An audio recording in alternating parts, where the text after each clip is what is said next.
Magaling ka daw sa klase. Sabi ng mga bobo mong kaklase. College ka na lahat-lahat, wala ka pa rin natitikmang kepias, tangina para sa akin ng lalanon. Sinabihan mo pang virgin si crack, tangina mo, ikaw nga yun. Kaya ang hobby mo magjakol, tinan mo yung palad mo, kapal na nakalyo dyan lintek, pag naliligo to sa banyo, may bit-bit pa na dyaryo na tik-tik.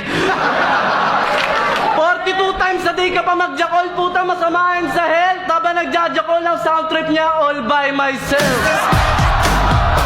Pero pag tungtong daw ng 2012, hindi na daw siya virgin. Naks pare, congrats, tuwan-tuwa na yan.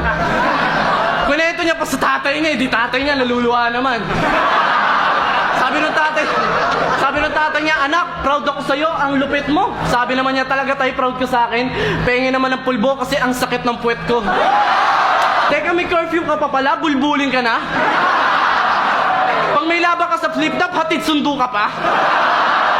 At sa lahat ng aktivista, ikaw lang ang kakaiba.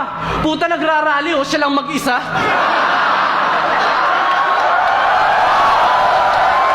Pumunta sa may Ayala, doon sa tapat ng Jollibee Umentry. May dala-dalang placard, dagdagan daw ng sosyo spaghetti. Tumal, pati pagkain nare-reklamo. Pag-uwi ng bahay, nagsubmit man ng complaint letter sa Senado. Ang sabi niya, libreng soft drinks para sa masa, parang awa nyo na. Ibaba yung presyo ng 39ers, ang kapal ng mukha.